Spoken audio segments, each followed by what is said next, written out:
as well. So if you have any question, please ask.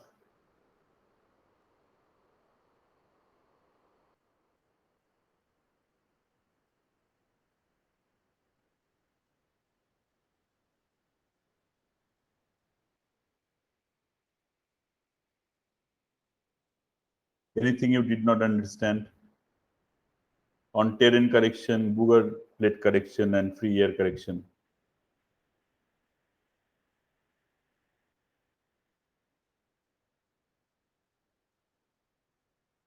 Okay. Then let's proceed. Let me just put the session on. Okay, the session is already recording. So can simply start. Okay. So today what we are going to do, we are going to look at these corrections once more and try to quantify them. Okay. So let's begin with the first correction, and that is what we call as the latitude correction.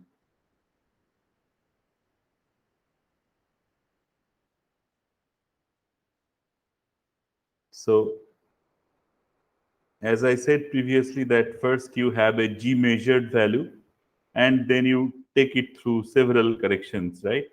So one of them, the first one is the latitude corrections.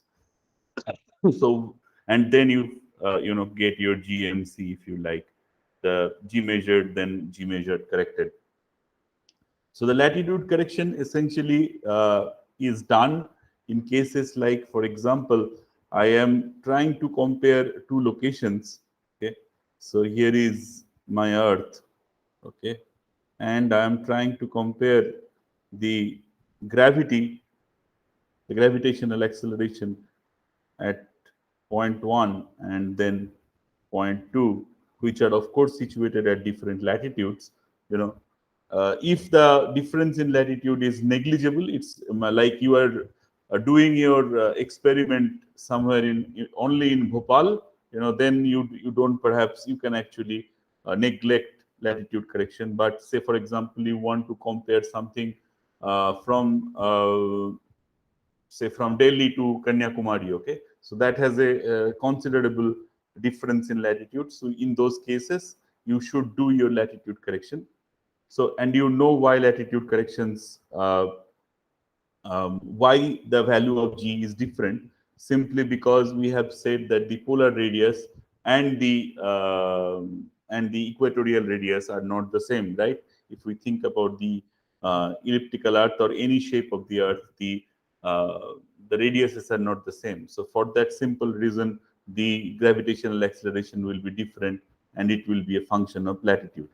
So so how does it go? It essentially is 0.8140 sine 2 lambda. Okay, so lambda is the difference of your latitude. Okay, so this will be the difference between G1 and G2 if they are situated apart from each other of a lambda latitude difference. Okay, so this is how you do your latitude correction. Now we have talked in length about terrain correction, if you remember.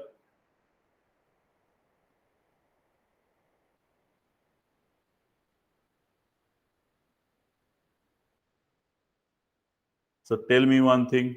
I'll ask now questions. Let's see how much you have studied. Say for example, I have, yeah, this is above the ocean floor. Above means level in the continent.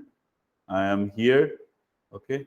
So for this extra mass, the terrain correction will be added or subtracted? Added.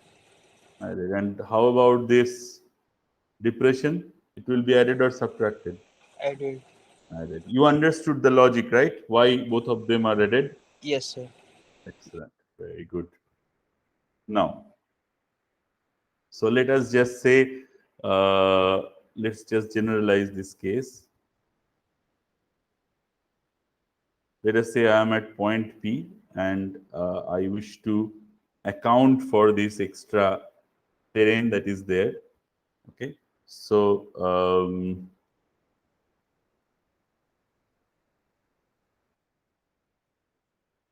this is minus delta GT, right? Of course. So, what I can do, I can essentially break down this. I can consider this whole extra three-dimensional extra terrain as a prism, and I can simply break it down into several small pieces. Okay, and then I can essentially integrate the effect of terrain correction for each of these smaller pieces. Okay, and then integrate them, right? So what I'm trying to say, if I just look at one individual prism, it should look something like this. Now I have to draw this in 3 dimension, right? So this is my z axis, okay, and this is suppose x axis. Now let us say this is what we are looking at, this particular small portion of the crust we are looking at. For all simple purposes, I can think that this is like a prism, a three-dimensional body.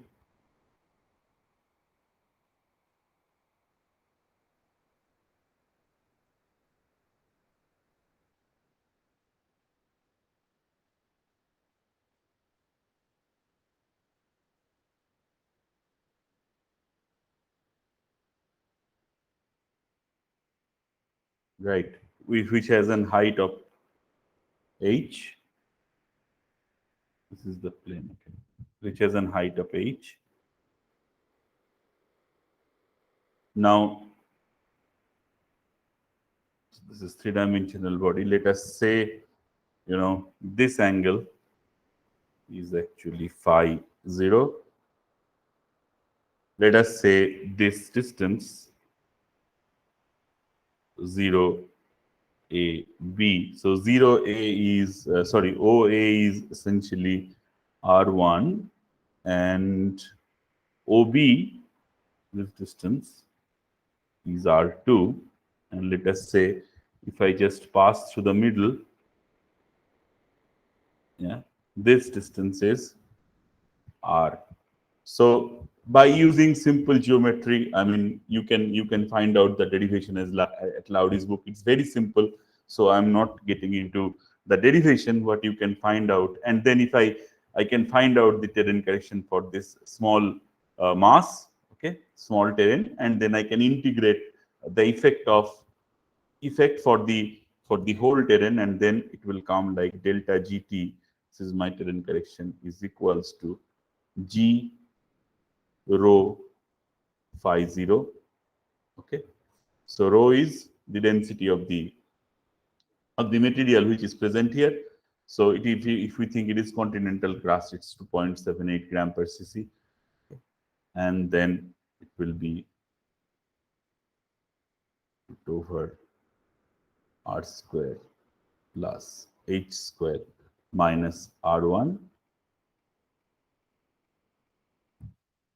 minus r square plus h square per minus r2. Okay, and this is how the terrain correction is actually given. Okay, so now the next correction is Bouguer plate correction.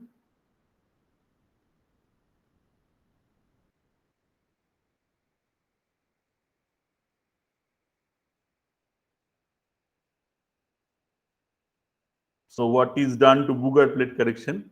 If it is above continent, what is done generally? Is it added or subtracted?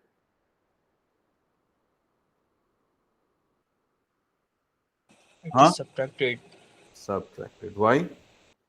So because we have to decrease that mass, it is increasing our gravity, True. corrected gravity. Right. So delta G BP. You understood the logic, na? How why it is generally subtracted? Huh? Yes, sir. All right. So you can find out this will be around So 2 pi g rho h, where h is the thickness of the Bougard plate. Okay. Now you can correlate what h exactly means, and rho is the density of the material. Okay. Now, if you think of it in the continental crust, okay, so it's around this value essentially comes around, for an ideal continental crust, 0.0419 into 10 to the power minus 3 rho milligal per meter.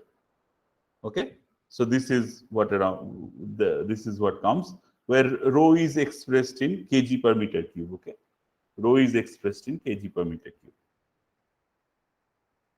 All right. Now the fourth one is, of course, free air correction.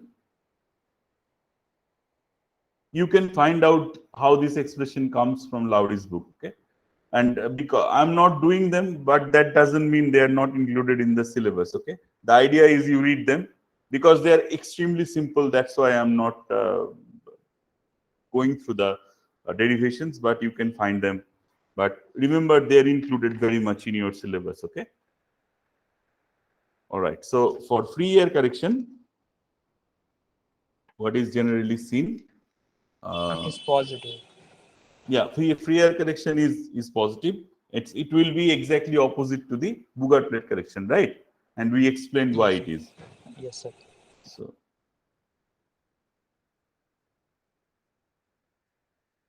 So free air correction, that is your you can write that by delta G by delta R is equals to minus 2G by R. Okay, this is how it comes, the expression essentially, and if you solve it, you will find out it is around 0.3086 milligal per meter. Okay. So this is how your free air correction is essentially computed. Okay. Now I'm going to talk about two very important things. Okay. So by now you have already understood what do I mean by gravity anomaly.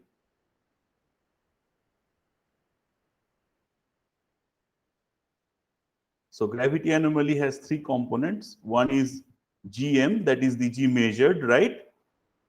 How you find this G measured, guys? How do you find G measured?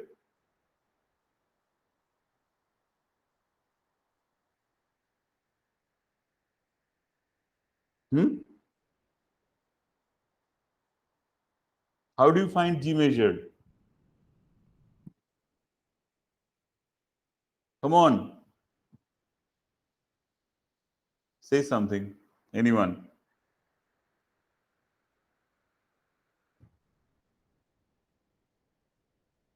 But this is simple now. You take your gravimeter at a place and measure the value of G. Right? That is G measured. Is it clear or not? Yes, sir. So why you guys were silent? I just got confused. So G measured is the measured value of G, right? So you take your Yes, sir. gravimeter at any position and you measure the value of G. That's it. Okay. And then you take it through several corrections. Okay. Latitude correction, Bougard plate correction, terrain correction, free air correction. Okay. And then you find out GM corrected. Okay. Okay.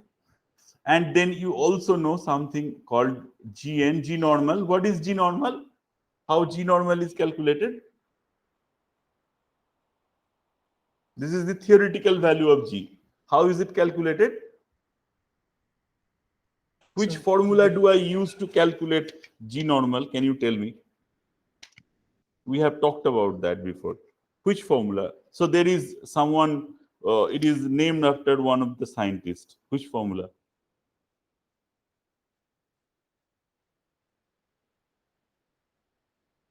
It's Maculag formula. You remember, you calculate UG, and from UG you can calculate GN as well, right? So G normal is the theoretical value of G, considering the Earth is an Earth is the international reference ellipsoid, isn't it? Yes, Is sir. it clear or not? You remember that or not? Yes, sir. Okay, very good. So this is GA, considering the Earth being international reference ellipsoid. Okay. Now gravity anomaly means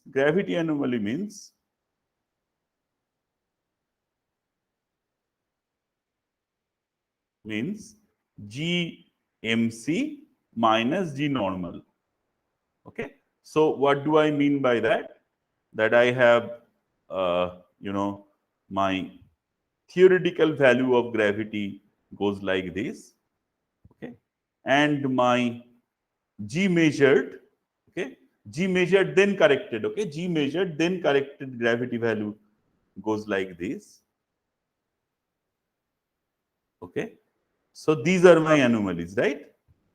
This is positive anomaly, this is a negative anomaly, this is another positive anomaly. How I have got this? I have got this by first measuring G, then taking them through several corrections, and then then I just have plotted it, and then I have I can subtract it. I can subtract Gn from it, right? So this blue line represents Gn. So this is how I find gravity anomaly. And why? So why do I need to find gravity anomaly? Can someone tell me once more? Why are we doing this exercise?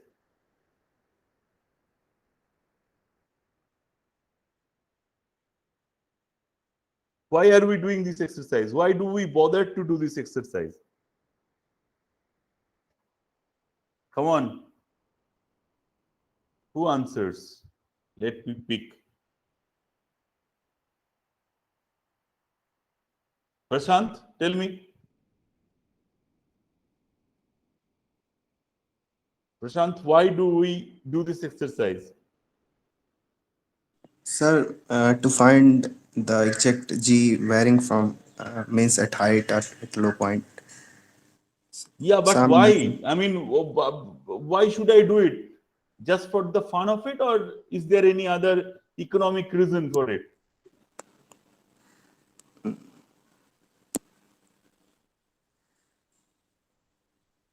Can someone answer?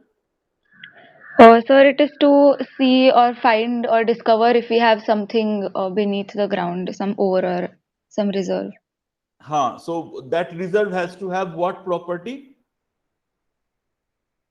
What is anomalous in that reserve, Bella? Or the density, sir. Density, absolutely. Mass, extra mass. So we try to find extra mass beneath the subsurface. Okay. So as I have been telling you that suppose here is my Earth surface, right? This is how my Earth surface looks like, and here is my something hidden which is of higher density. Okay. So if I just run my GM, I mean gravity measured,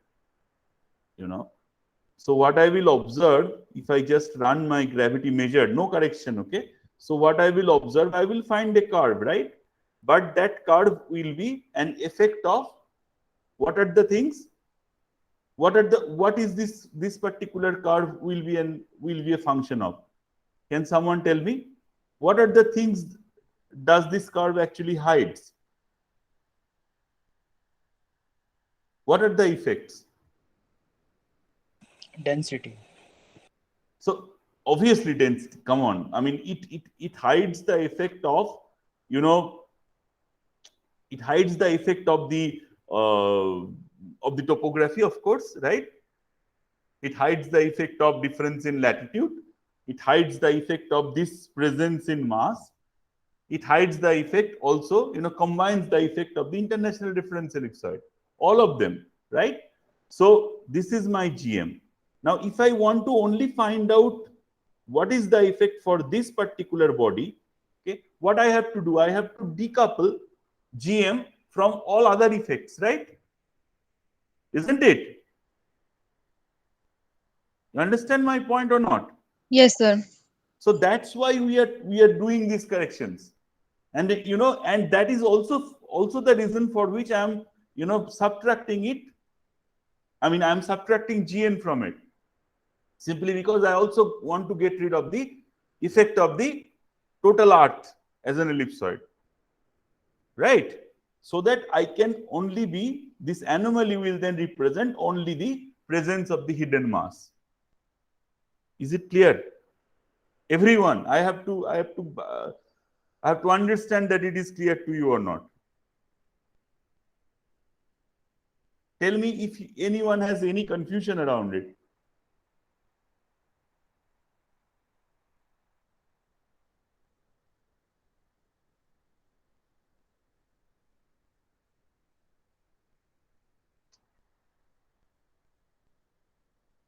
Shushma, is it clear for you?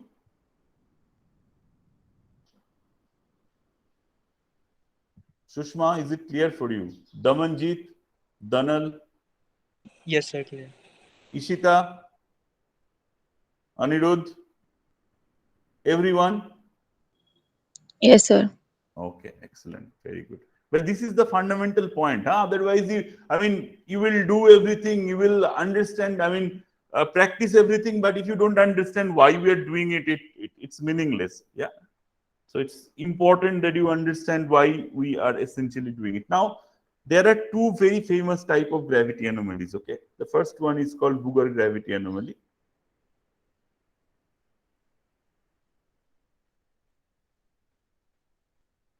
What is done in Booger gravity anomaly? So it is written then generally as delta GB, and this is GM. GM means G measured plus delta GFA. That means what correction I have done? Free air correction minus delta G BP, the Booger plate correction, plus delta G T plus delta G latitude minus GN. So if I do all corrections to my GM and then I subtract the value, I subtract GN from the value, that is what we call as the Booger gravity anomaly. So it means after measurement of the G, I do all sorts of corrections, right? And then I subtract it from GN. I subtract GN from it. So this is what we call as the Booger gravity anomaly, where all corrections are done. The second type of correction is called delta GF or free air anomaly. Okay, delta GF or free air anomaly, and this is what we call GM plus. In this particular case, you do all the corrections except Booger plate correction. So you don't do Booger plate correction. You just leave it as it is. You don't do Booger plate correction. So it turns out to be delta G FA plus delta G T plus delta G latitude, okay, minus GN. Okay. In this particular case, you just don't do the Booger plate correction. Okay. That is what we call as free air anomaly. Now, what is the obvious question? Why do I need to do, such a strange thing that, I know that I have to correct something, but I don't correct it. I just leave it as it is. Can you tell me why is it? Why should we do it? What is your guess from the logic?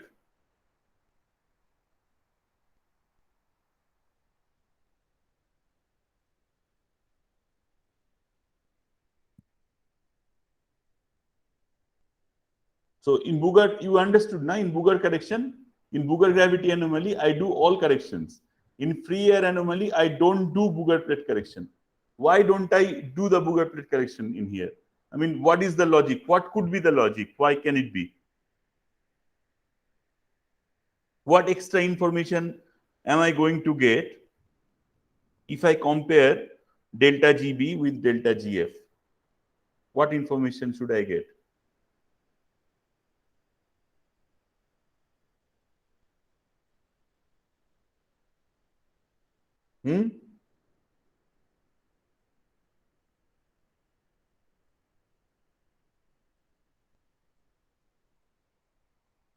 So if I tell me this one, if I subtract delta GB, if I do this delta GB minus delta GF, what would be left?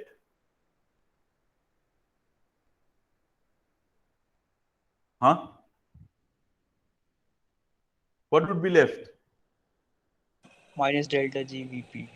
Yeah, so that is the Bugger plate correction, right? That is what is going to be left. So if you want to understand and highlight the effect of Bugger plate, okay, you have to look at, I mean, you can, it is one of the way of looking at it, okay? You just want to understand the effect of Bugger plate. Now, let me give you an example why. Okay, you want to understand the effect of Bugger plate. Now, suppose, and this is a very ideal drawing, okay? So this is my mantle. This is mantle. And this is continental crust, okay?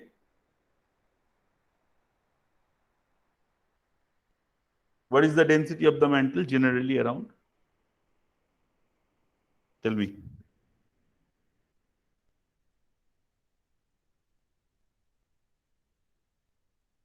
Three 300 kg per meter cube. Okay. What is it for the crust? Around 2850 kg per meter cube. So of course, the continental crust is lighter. Now let us imagine a situation where the topography actually looks like this. So I have a small mountain. So this is, say, for example, like mean sea level. Okay, and then I have an extra height of a mountain.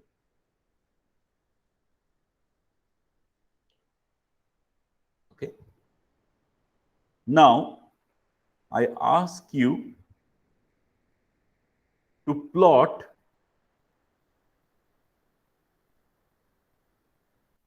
so I ask you to plot so the delta GB, that is my Bugger gravity anomaly on the top of it. So from point A to point B, if I draw the Bugger gravity anomaly, how would it look like with only this?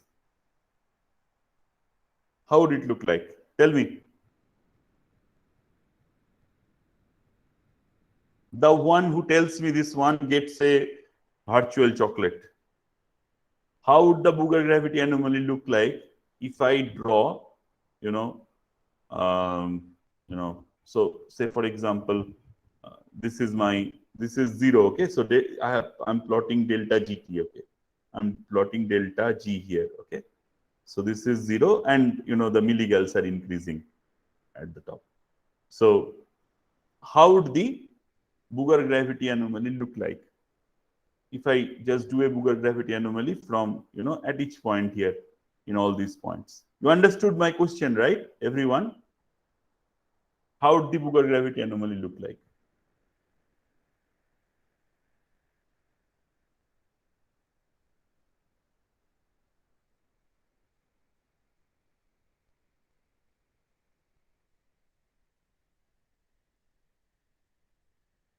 Think about for 2 minutes and tell me. Would it look like a parabola? Would it look like a straight line? Would it look like a hyperbola? How would it look like? Understood now? From A to Sir, B, sir, I'm going. Yeah. Tell me. it would look like a Gaussian. Why? So because for delta GB, it would increase a bit. Why it will increase? Sorry, it will Interesting. decrease. Okay, Sorry, it will decrease. So you think that it will look something like this, is it? yes, exactly. Really? Think about it once more.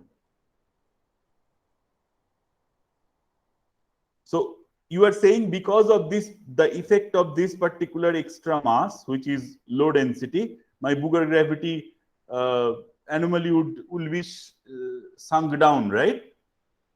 Yes, sir. But what happens? When we do the corrections, what happens? We actually take care of the effect, right? Yeah, So if we take care of the effect, what would happen? it will. It will. It I will mean, vanish. yes, So if I do a delta GT, if I do simply a G measured, maybe this is how it will look like. But if I simply,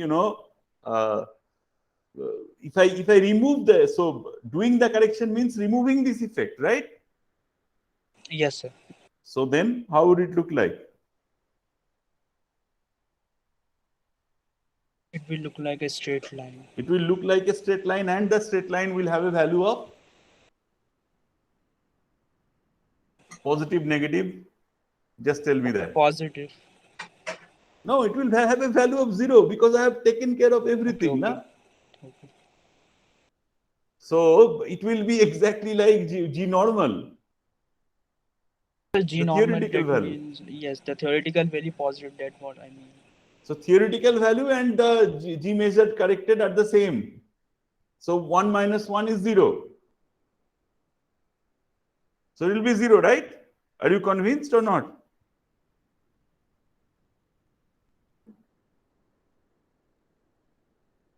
So what you just said? That the value will be 0 everywhere Yes. if I do all the corrections.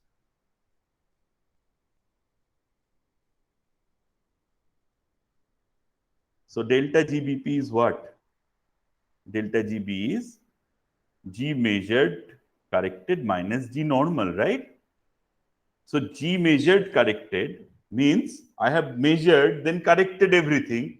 Then it will be exactly the same of the theoretical value because all the other undulations I have removed. Right?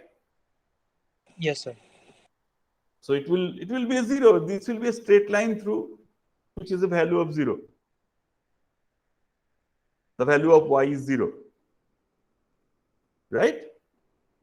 Yes, sir. Everyone convinced?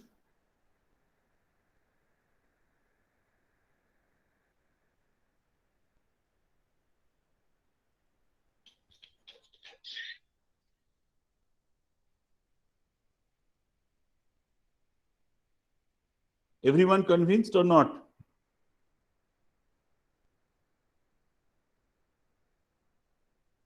Hello? Come on, you have to be interactive, guys.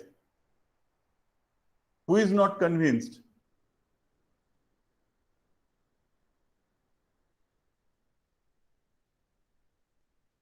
See, if you don't interact, then I don't understand that if you have understood or not. Then it becomes difficult for me to clear your doubts. Okay, then I consider that you have understood. All right, now tell me, if I do delta GF, okay, how would the curve look like? So in this particular case, I'm not doing the Booger gravity correction. Okay, how would the graph look like? Tell me. It will again be 0, or it will be throughout positive, throughout negative. How would it look like? So remember, in delta GF, that means in case of free air correction, free air anomaly, I don't do the Booger correction. Okay, I don't do the Booger correction. Sir, it would be like a Gaussian with a negative. Negative. Yes, sir, where you created the mountain. I don't do the Booger correction. Remember that. So in that Booger correction, what do? You subtract or you add? We subtract. Subtract. So I am not doing the Booger correction. Then? Okay, so it would be positive with a Gaussian surface. Exactly. So this will look something like this, right? So in this area, it will be 0. And then above the mountain, the free air anomaly would look like this. Right? Yes, sir. So now you understand why do I want to do a Booger plate? Why do I need to have both of them? Okay. So now if I give you two curves, okay, one with the Booger gravity anomaly and another with the GF, with this only these assumptions, can you identify where the mountains are? Yes, sir. So that's why you do Booger plate correction. Now I'll give you another important example to read. Okay, so I'm not going to take you through what happens in here. You have to read it, but this is very much included in your syllabus. Okay, This is a bit more complicated than the previous situation. Okay, but yeah, and if you don't understand it, of course, you have to then discuss with me in the next class. Okay. So the situation is,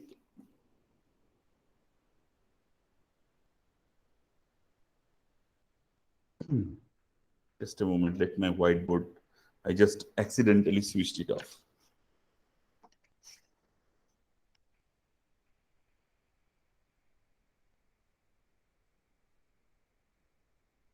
Okay. So the situation is,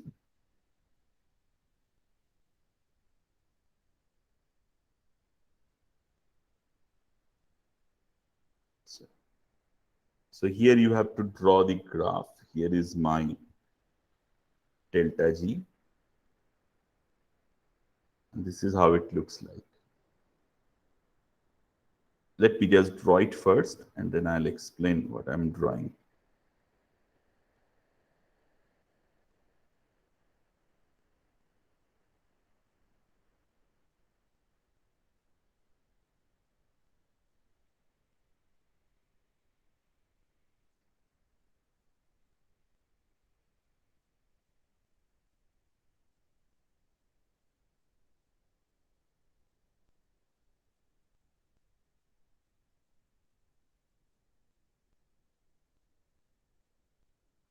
So the blue shaded area that I have just drawn is my continental crust. Okay.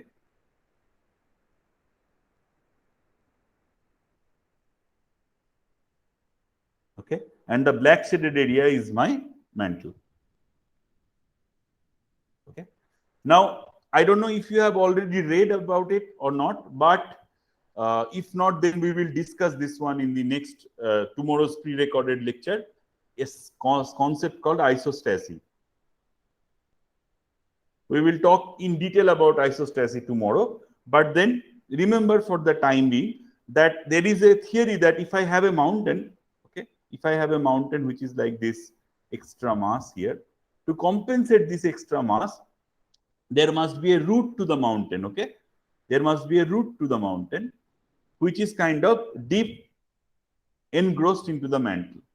So what it means that, you know, if this root would have not been here, this whole area would have been with higher density material. But now this higher density material is replaced by something of lower density because I have the presence of this continental root, because of the presence of the mountain. Okay, so this is 2850 kg per meter cube, and this is 3300 kg per meter cube. You understand my situation that I have a mountain, and because of the presence of the mountain, there is a low density root which is kind of engrossed in the mantle, okay, which kind of replaces this heavy material and fills this area with low density material. So what you have to understand and draw is how my Booger gravity anomaly would look and how my free air anomaly would look.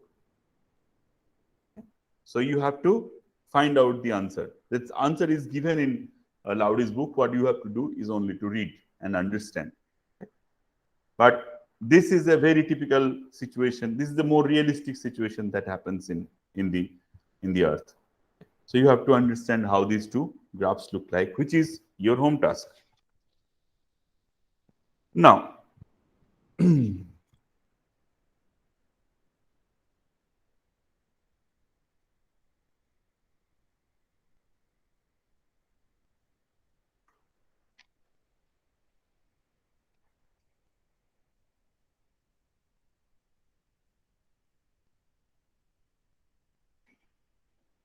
there is another thing that I want to discuss, that is what we call as regional anomaly.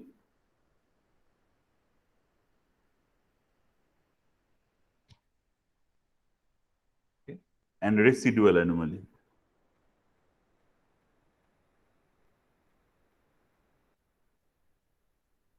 Okay. So suppose after my GM, G corrected and subtracting from Gn, okay, I get my Booger gravity anomaly curve. Okay, say for example, I have got Booger gravity anomaly curve. I can also do it for free air anomaly curve, no problem. So I have got my Booger gravity anomaly curve, and the Booger gravity anomaly curve somehow looks like this. Okay, this is the Booger gravity anomaly curve. That means this is Gm corrected minus Gn. So after I do that, this is the curve I am getting. Okay. Now what I can do here, I can kind of eyeball and say this is kind of the lower limit of the anomaly. So this is what we will call as the regional Booger gravity anomaly.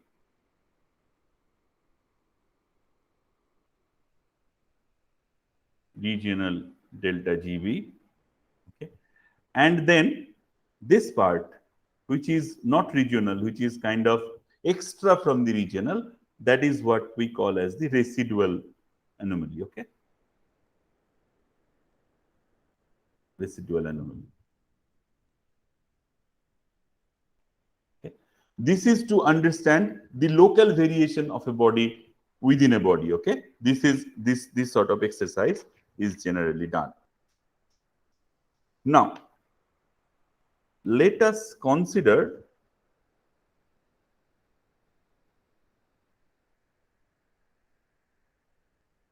that I have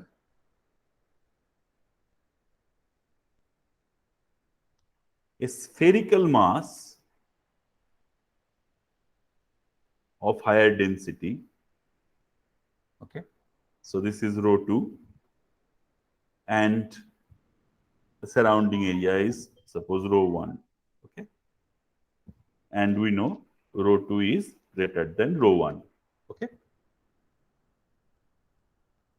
Is from the ground surface, it is, just a moment, guys. Just a moment.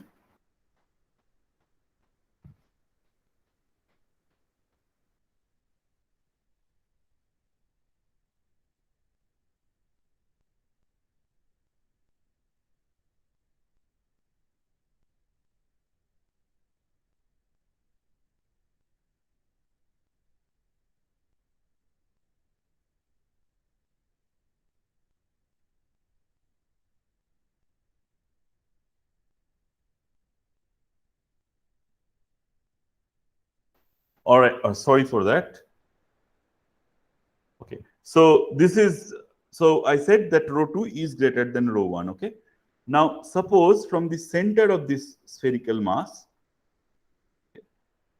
the vertically the ground surface is situated at a depth of z. Okay.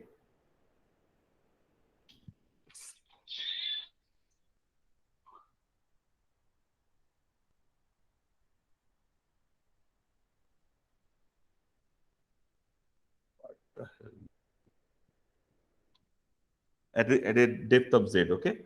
Now, suppose at a point P, this is where I have my gravimeter. Okay. Now, let us say, so if I have my gravimeter, and so for this x, for this mass, so what I can think of that this is of a mass rho 2, and effectively I can think that this whole mass represents, if I think about it, is a mass of rho 2 minus rho 1. Okay. So now suppose this is how my gravitational acceleration is working, delta G. Okay. And that would have a vertical component, which is delta G Z, which is nothing but delta G sine theta if this angle is theta. Okay. So what would be the value of delta Z? Now delta Z, delta Z is equals to delta G sine theta. Okay. Now delta G is G m by r square. Let us say this this is r, okay, this is r, this is z, and let us say this distance. So from the, just above the ground, this is point, say, O. So OP is x, this is r, and this is z, okay. So I can write down gm by r square, and sine theta is equals to then z by r. Okay. Now I can say that m I can express as, so volume multiplied by the density. So I can say that is 4/3 pi r cube, and let us say that the radius of this spherical body is capital R. Okay, r cube delta rho.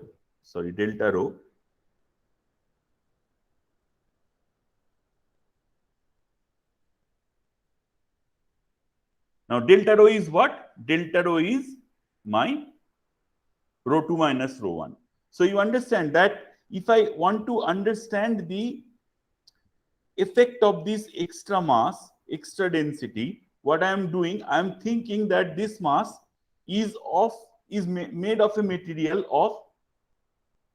of something of delta rho. Okay, then I can essentially get rid of the effect of rho 1. Okay, so if I just simplify that, what I will find out that delta gz, so then I can find out, sorry, this is delta gz. So delta gz is equals to 4/3 pi g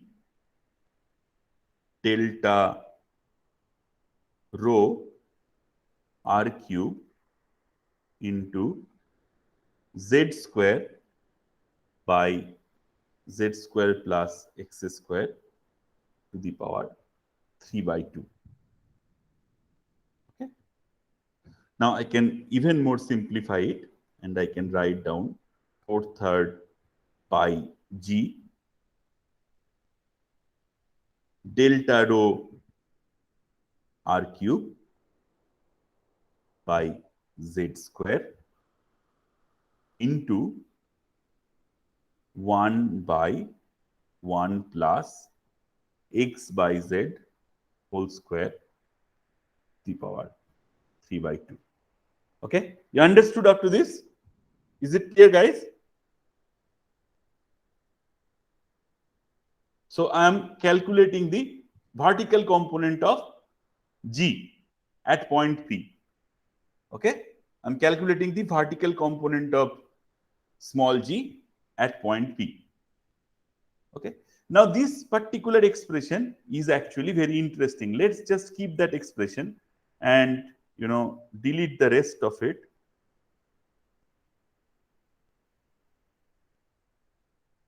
I'll write down that for you in a small space here. Let's just write that down here. So delta gz is equals to 4/3 pi g delta rho r cube by z square into 1/1 plus x by z whole square to the power 3/2, right? This is how we have derived delta gz. Now this is very interesting. This particular expression can be divided into two parts. Now, if I just say x is equals to 0, x is equals to 0 means I am measuring gz at this point. Okay, I am measuring gz at O. So if x is equals to 0, what happens? Which term becomes 1? This whole term becomes 1, right? this whole term becomes 1. So I am only left with this, right? Is it clear or not? X is equals to 0. So that is the delta GZ measured exactly at the top of the material, okay, which is hidden beneath. Okay. Now, if I increase the value of G, if I increase the value of X, what will happen? This value will keep on decreasing on the either side. The value of delta GZ will keep on decreasing, right? So if I now plot delta GZ versus this distance X, this is how I will find it out. Now, this will never be 0 simply because, X, so this term delta GZ will be 0 when X is equals to at infinity, right? That is when it will be 0. So I can simply draw this graph like this. Okay. And above here, of course, my delta GZ will have a value.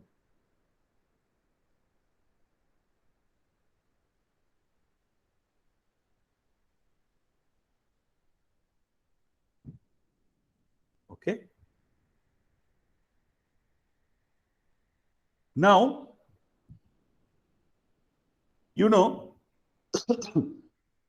what I can also see that this 4/3 pi g cube, this particular term is actually this one, right?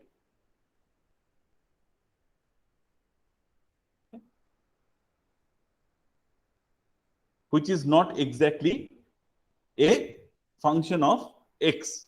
This is only a function of Z. Okay. So now if I push this particular material down, okay, that means if I increase Z, how would this particular graph look like? Will it go down or will it go up? So suppose I have two graphs, one is this and the second one is denoted by this black line, okay? It looks like this. Okay. Now tell me, if I can't see these two, right? If I see these two diagrams, okay, and someone tells me that the material which is underneath is spherical, what would be your guess? Which one is situated at a deeper depth and which one is at a shallower depth? Given all the other things are the same, the R cube, the R is the same and the rho is the same. Which one is situated at a deeper depth? Black one. The black one, right? So you can see that this particular anomaly, this delta GZ, yeah, is actually a function, okay, of R, rho, and Z, right? These are all three independent variables. Now, just by looking at these two curves, if I know all these three are varying, I will not be able to come to a definite answer. Understand my point? But by some other means, maybe by using some other geophysical technique than gravity, I have a good idea that I can say that the R and the rho are very much the same for both the bodies. Then I know, just by looking at the graph, which one is situated at a deeper depth, which one is situated at a shallower depth. Similarly, if I compare two areas which has exactly the same depth and rho, then for two spherical bodies, I can compare R by looking at the gravity anomalies as well.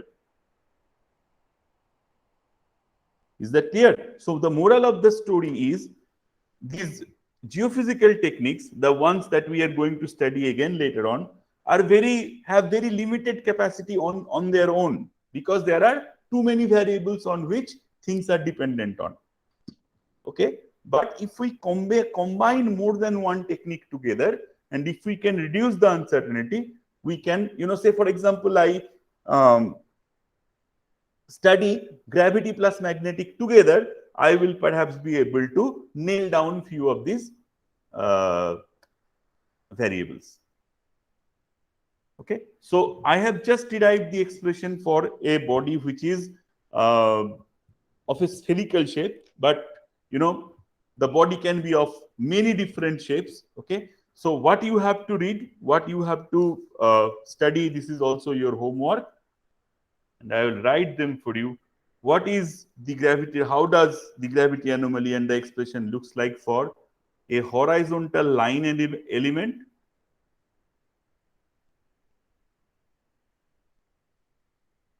That means the body which is present underneath is like a horizontal, very linear type of body, like a dike. Okay, horizontal cylinder.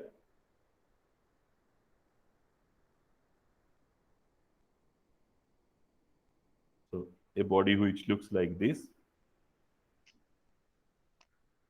A horizontal thin sheet.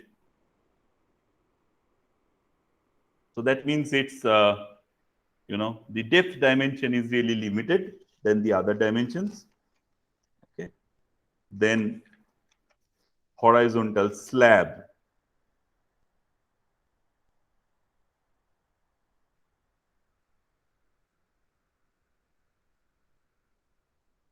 Okay, horizontal slab.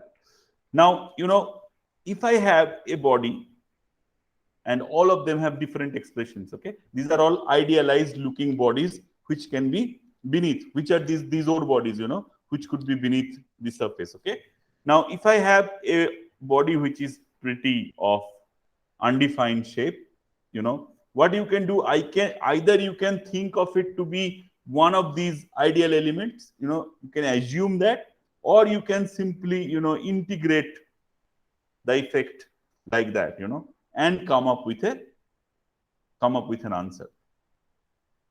Okay, so these are the things for your homework as well. You have to, although the derivations, as I said again, are very simple, you can read Lowry's book and they will be clear, and they are very much in the syllabus. Okay, and not only this exam that is for your course, also for the exams in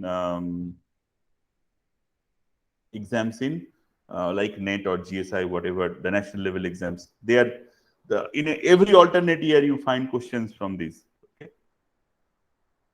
The last thing that I want you to read actually, is how these gravity anomalies look along the continent and ocean. Okay, so we have talked mostly about continent. You remember that.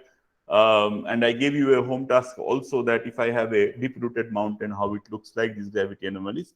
Now, say for example, I am going from the mountain to the ocean, okay, and I take a transect, okay. I do a gravity anomaly study. How would the Booger gravity anomaly look like? How would the free air anomaly look like? Okay. How this Booger gravity anomaly and free air anomaly looks like in the subduction zone. Okay, how the Booger gravity anomaly and free air anomaly looks like in a divergent plate boundary. Okay, so these are the things which are very well written in Lowry's book, which you have to study. Okay, so I will stop the lecture here, and tomorrow I will upload isostasy, and that will be the end of the chapter gravity. If you have any question, you can ask now.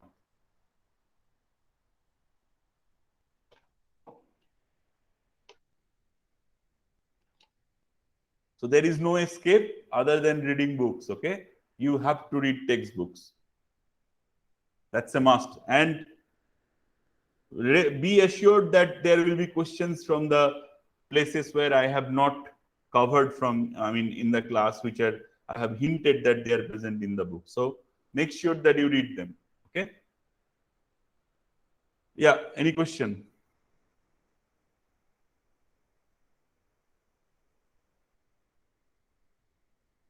Okay, if not, then I will stop it here and I will upload the lecture on isostasy sometime today or tomorrow. Yeah, all right. Thank you.